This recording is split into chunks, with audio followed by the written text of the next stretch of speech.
The Earth spaceport was bustling with activity as Captain Michael Torres weaved through the crowd. Despite his retirement from active duty, Michael carried an aura of command. Today, he was on a different kind of mission, a diplomatic one, which admittedly made him feel out of his element. As he approached the designated docking bay, the air buzzed with the arrival of the Zorvaxian delegation.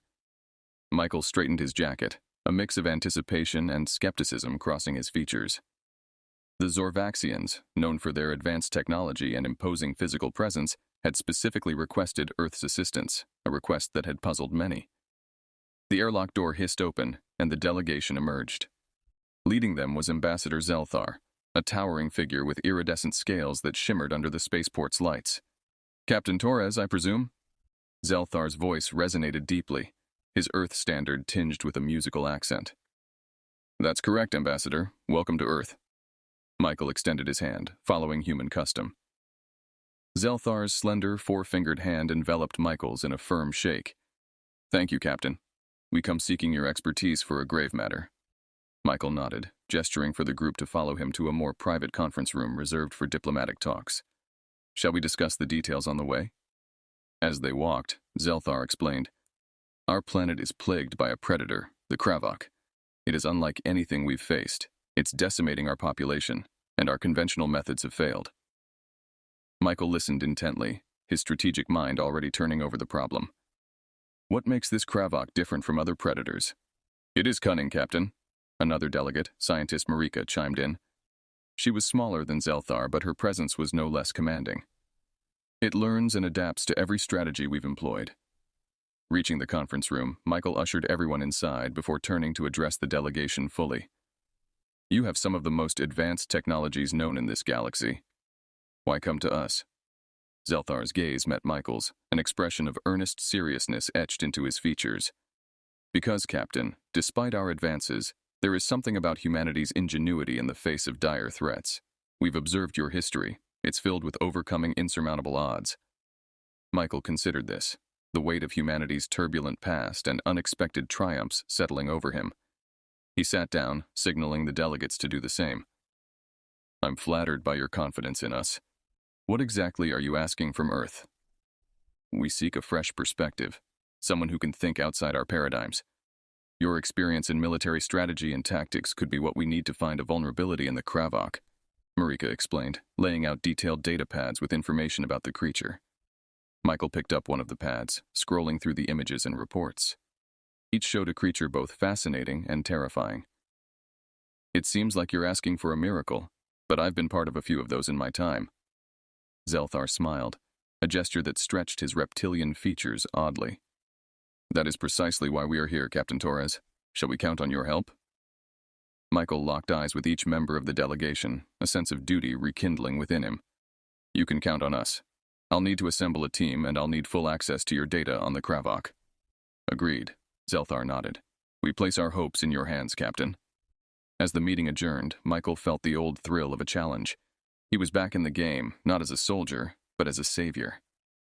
As he left the room, his step had a new spring. The hunt for the Kravok was on, and it was going to need every bit of human cunning and valor. Michael stood at the head of the conference table in Earth's Global Defense Ministry headquarters, overlooking a gathering that included top military officials, scientists, and strategists. The air was thick with anticipation and skepticism as he prepared to introduce the Zorvaxian crisis to the group. "Ladies and gentlemen, thank you for coming on such short notice," Michael began, his voice steady. "We are here to discuss a matter of urgent interstellar significance that has come to us from the Zorvaxian delegation." A murmur went through the room, filled with decorated Earth commanders and civilian advisors alike. Michael clicked a button, and images of the monstrous Kravok appeared on the screen behind him, tentacles, fangs, and all. The room fell into a hushed silence. General Adams, a gruff veteran, broke the silence. "That's what they need help with? It looks like something out of a horror film." Michael nodded. "It's called the Kravok. The Zorvaxians have exhausted their options. This creature adapts to every attack strategy they've tried. It learns and evolves, making traditional combat ineffective." Dr. Elena Vargas, a leading xenobiologist, leaned forward, her interest piqued. "Do we know how it adapts? Is there any genetic or biological data available?" Michael gestured to Marika, who had joined the meeting remotely. Her image flickered to life on a screen. Dr. Vargas, we've shared all relevant data with your teams. The Kravok possesses a unique ability to rewrite its genetic code in response to external threats, Marika explained. The room buzzed with whispers as analysts and scientists considered the implications. Michael raised his hands for silence. Our mission is to find a way to stop this creature. We need a plan that outsmarts it, one that anticipates its adaptability. Captain Liu, head of special tactics, spoke up. Could we possibly exploit its adaptation mechanism, trigger it to adapt in a way that could actually weaken it? That's a promising angle, Michael replied. We'll need innovative approaches like this. Think outside the box, way outside. He turned to the assembly. I want proposals on my desk within the week. We'll need to move fast and strike smarter. Dr. Vargas, your team will focus on the biological analysis. Captain Liu, start working on potential combat strategies. We're not just fighting for Zorvax, we're setting a precedent for how humanity handles extraterrestrial threats. As the meeting concluded, Michael felt the weight of leadership heavy on his shoulders. He stayed behind as the room cleared, reviewing the data pads once more. Each image of the Kravok, each report of its destruction, drove him further. This was more than a mission. It was a test of humanity's place in the cosmos. Walking out of the headquarters, Michael looked up at the sky. The stars seemed closer now, their light mingling with his resolve. We'll find a way, he murmured to himself, a promise made to both Earth and Zorvax. The challenge was immense, but so was the opportunity. To prove that humanity could not only survive, but also protect those who sought their help. Captain Michael Torres sat in his office, the walls lined with screens displaying various data feeds and security footage. His task now was to assemble a team capable of tackling the Kravok, a creature that defied all known combat and strategic norms. He knew this wasn't just about brawn. It needed brains, innovation, and unorthodox methods.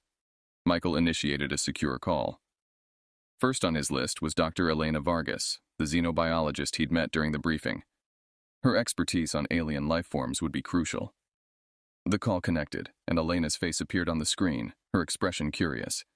Dr. Vargas, I need you on my team for the Zorvax mission. Your understanding of xenobiology could be the key to cracking how the Kravok adapts, Michael explained. Elena nodded, her eyes lighting up with the challenge. I'm in, Captain. I've already got some ideas about how to approach its genetic adaptability. Excellent, Michael replied, marking her name on the digital team roster. Next, he contacted Captain Liu, an expert in unconventional warfare. Liu's creative tactics had once turned the tide in a tight urban skirmish on Mars.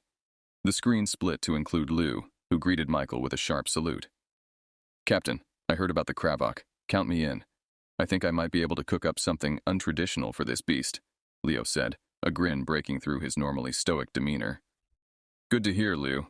I'm counting on your innovative mind, Michael responded, adding another check to his list. Michael's next recruit was less conventional, a renowned hacker known only as Echo. Echo had helped thwart a major cyber attack on Earth's defense network last year, operating under a veil of secrecy. Michael dialed the secure line he'd only used once before.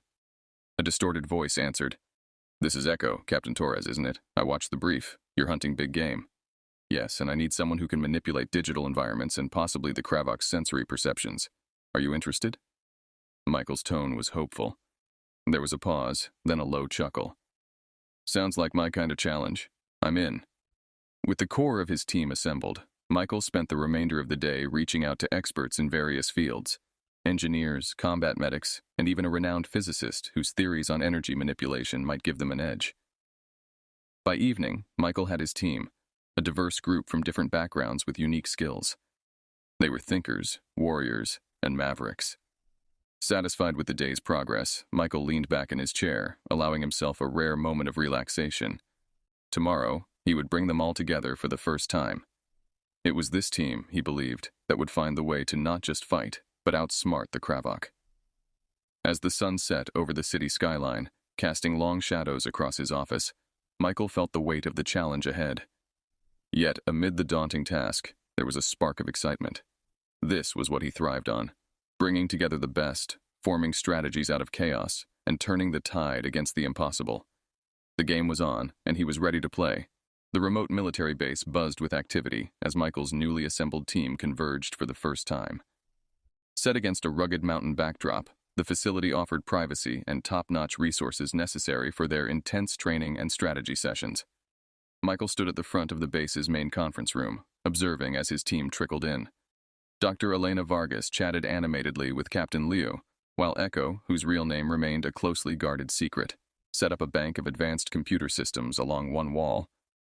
The rest of the team, including specialists in fields ranging from weapons engineering to tactical communications, found their places around the room.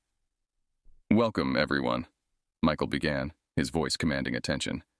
"You've been brought here because you represent the best of Earth's capabilities. Our mission is to neutralize a threat known as the Kravok, using a strategy that has never been attempted before." The room fell silent, the weight of the task settling on each team member. Michael activated the holographic projector, displaying a 3D model of the Kravok. "This is our target. It learns and adapts to conventional attacks, making it nearly invincible. Our approach needs to be adaptive, unpredictable, and innovative." Dr. Vargas stepped forward, taking over the presentation. "My analysis suggests that the Kravok's adaptive capabilities are linked to its sensory input. Disrupt or overload these inputs, and we might just disorient it long enough to strike." Echo nodded, already typing rapidly at a terminal. "I can create algorithms to generate sensory overload, synthetic signals that mimic those in its natural environment but cranked to an extreme." Captain Liu discussed potential physical engagement strategies, incorporating non-lethal traps that could exploit the creature's size and strength against it. "We'll need to be agile, hit and move before it can adapt to our tactics." Michael listened, pleased with the collaboration. "Let's break into our specialty groups and reconvene with initial plans in 3 hours. Time is of the essence." As the teams dispersed, Michael met with the logistics and support staff, ensuring that every simulation, every piece of equipment, and every resource they could need was at their disposal. They simulated environments similar to Zorvax's jungles, using the base's advanced holographic terrain systems. Over the next few days, the base was a flurry of activity. Teams worked around the clock, running through simulations, refining their tech, and stress-testing their strategies against the most unpredictable AI scenarios they could generate. One evening, as the sun set over the base, Michael joined his team for a debrief. The room was filled with a mix of exhaustion and excitement. "We have our preliminary strategies," Michael announced. "Tomorrow, we put them to the test in full-scale simulations. It's going to be tough. It's going to push all of us. But I believe we have what it takes to make this work." The team nodded, a sense of unity forming among them. They were no longer just representatives of their respective fields. They were a single unit, bound by a common goal. That night, as Michael reviewed the day's progress, he felt a cautious optimism. The Kravok was a formidable foe, one that had outmatched an entire planet's defenses. But Earth had something special: this team, their creativity, and their unyielding spirit.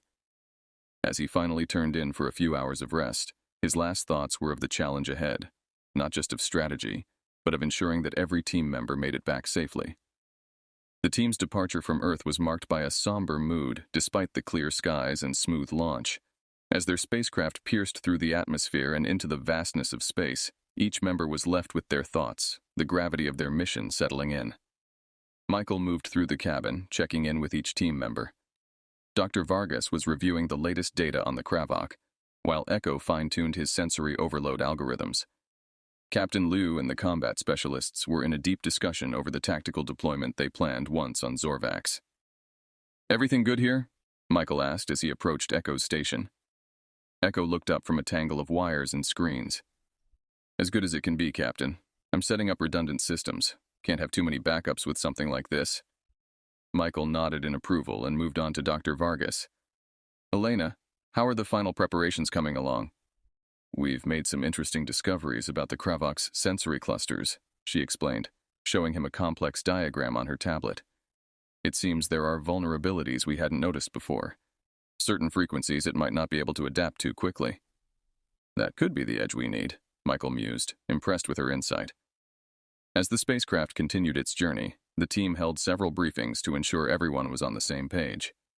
The closer they got to Zorvax, the more the tension built. Michael used these meetings not only to plan, but to forge a stronger bond among the team members, blending their diverse expertise into a unified front. Finally, the spacecraft began its descent towards Zorvax. The planet's surface was a lush, vibrant green, teeming with life, a stark contrast to the deadly predator they came to confront.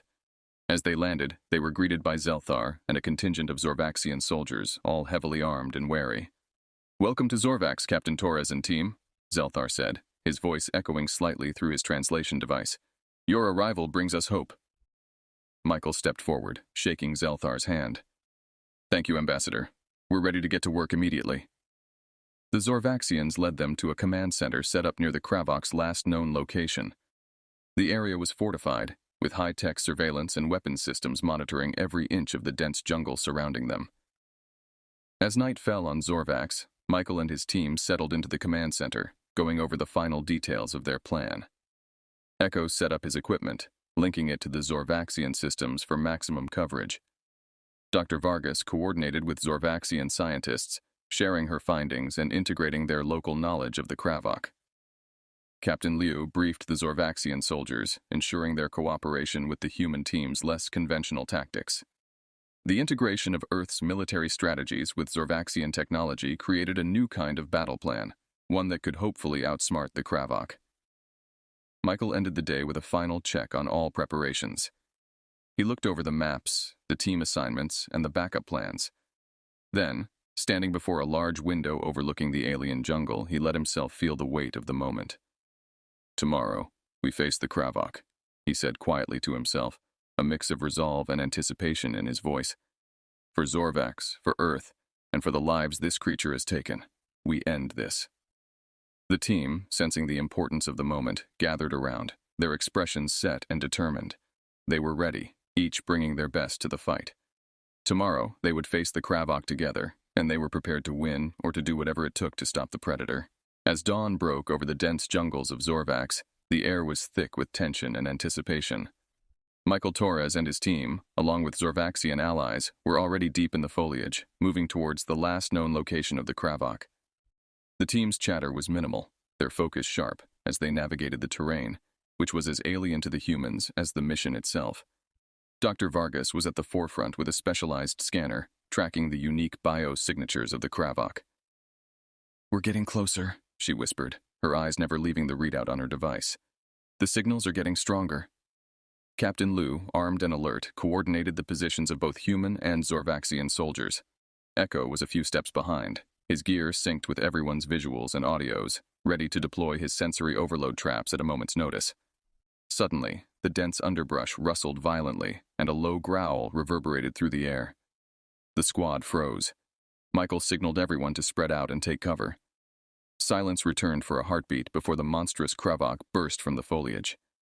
The creature was terrifying, a blend of predator features evolved to perfection. Its scales reflected the dappled sunlight, and its eyes, all 6 of them, scanned the clearing with chilling precision. "Now, Echo," Michael commanded into his comms. Echo activated his devices, and the jungle was filled with disorienting sonic pulses and flashes of intense light, designed to overload the Kravok's sensory inputs. For a moment, the creature staggered, confused, its multiple eyes blinking rapidly.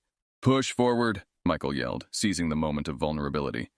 The team advanced, unleashing a barrage of non-lethal weaponry meant to corral the creature without causing permanent harm. But the Kravok recovered astonishingly quickly. With a terrifying roar, it adapted, its body seeming to harden against the sensory assault. It charged, faster than such a large beast should move, directly at Dr. Vargas. Captain Liu and 2 Zorvaxian soldiers intercepted it, their efforts barely slowing it down. Michael watched, heart pounding as the battlefield turned chaotic, the Kravok tearing through their formations with frightening ease. "Fall back!" Michael ordered, the situation escalating beyond their control.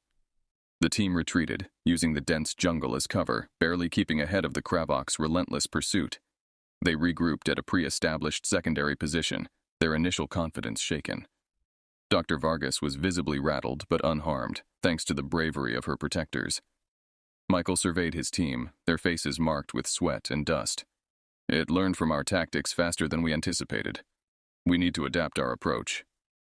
Dr. Vargas quickly adjusted her scanners, analyzing the data collected during their brief encounter. "Its adaptation isn't just biological, it's almost instantaneous. We might need to think less about sensory overload and more about misdirection." Echo nodded, already tapping away at his device. I can tweak the algorithms, create patterns it can't predict as easily. It'll take some time, though. Captain Liu chimed in, checking his weapon's settings. Let's use the environment to our advantage next time. This thing might be fast and strong, but it's not invincible.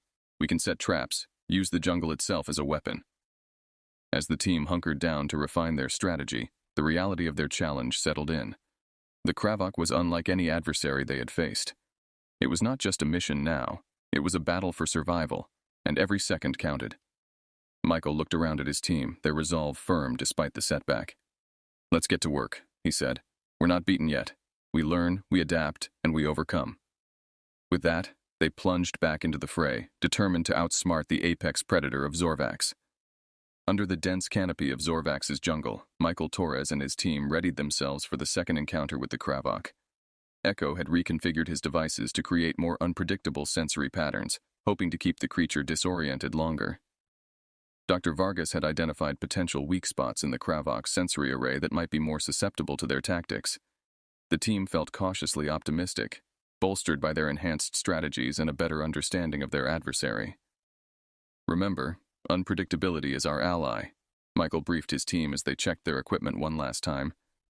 Echo's new patterns should buy us the time we need to lead the Kravok into the trap. Captain Liu and the Zorvaxian forces had prepared a series of fallback points, each rigged with non-lethal traps designed to ensnare or slow the creature. The final point was a clearing where they planned to corner and capture the Kravok using a combination of terrain advantages and technological prowess. As they moved out, the jungle seemed to buzz with the tension of impending conflict. Birds and smaller creatures had fallen eerily silent, sensing the danger that lurked. The team reached the first engagement point, a narrow pass bordered by thick vegetation. Echo deployed his first set of devices, and the area was soon filled with a cacophony of sounds and blinding flashes. As expected, the Kravok charged into the pass, its roars thunderous as it encountered the sensory assault. "It's working!" Dr. Vargas exclaimed, watching from a safe distance as the creature hesitated, its massive form shuddering under the relentless sensory input. Using the moment of confusion, Captain Liu signaled the team to retreat to the next point, drawing the Kravok deeper into their planned route. Each point was designed to progressively increase the sensory overload, building upon Echo's unpredictable patterns. The Kravok, enraged and disoriented, followed, falling for the bait as it tried to escape the irritating stimuli. As it reached the final clearing, Michael gave the signal, and the team activated the last and most potent of Echo's devices. Simultaneously, nets shot out from hidden points around the clearing, entangling the Kravok's legs. Energy fields sprang up at the perimeter, creating a barrier that the creature struggled against in vain. "We've got it!" shouted one of the Zorvaxian soldiers, triumph in his voice as the team moved in to secure the area. With the Kravok contained, Dr. Vargas approached cautiously, scanners in hand, to assess its condition and ensure it was unharmed. The creature, finally subdued, ceased struggling as the sensory overload tapered off, replaced by calming frequencies that Echo had cleverly woven into the latter stages of his program. Michael watched, a deep sense of relief washing over him, mixed with awe at the creature's formidable presence. "Good work, team," he said, allowing himself a small smile. "Let's make sure it stays secure. We need to study it, understand it fully, so this never happens again." As the team busied themselves with securing the Kravok and setting up monitoring equipment, Michael took a moment to observe the creature up close. Its breathing had steadied, and its eyes, though still wary, no longer burned with the ferocity they had seen during the chase. "This is more than a victory," Michael mused aloud. "It's a chance to bridge our worlds, to turn a predator into a protector. Maybe this creature can teach us something about resilience and adaptation." The sun began to set over Zorvax, casting long shadows through the trees and across the clearing where the team and their once formidable adversary now stood in an uneasy truce. In that moment, the mission felt like a turning point. Not just for the team, but for all of Zorvax. The jungle of Zorvax was alive with the sounds of life as dawn broke, a stark contrast to the tense silence that had pervaded just days before. The Kravok, now securely contained and monitored within a specially designed habitat, was becoming a source of fascination rather than fear, thanks to the efforts of Michael and his team. In the command center, now transformed into a research hub, Michael, Dr. Vargas, Echo, Captain Liu, and the Zorvaxian scientists were gathered for a debriefing. The atmosphere was one of cautious optimism. The successful capture and containment of the Kravok had given them a unique opportunity to study an apex predator and potentially harness its abilities for the protection of Zorvax. Dr. Vargas was the first to speak. The data we've gathered so far is incredible.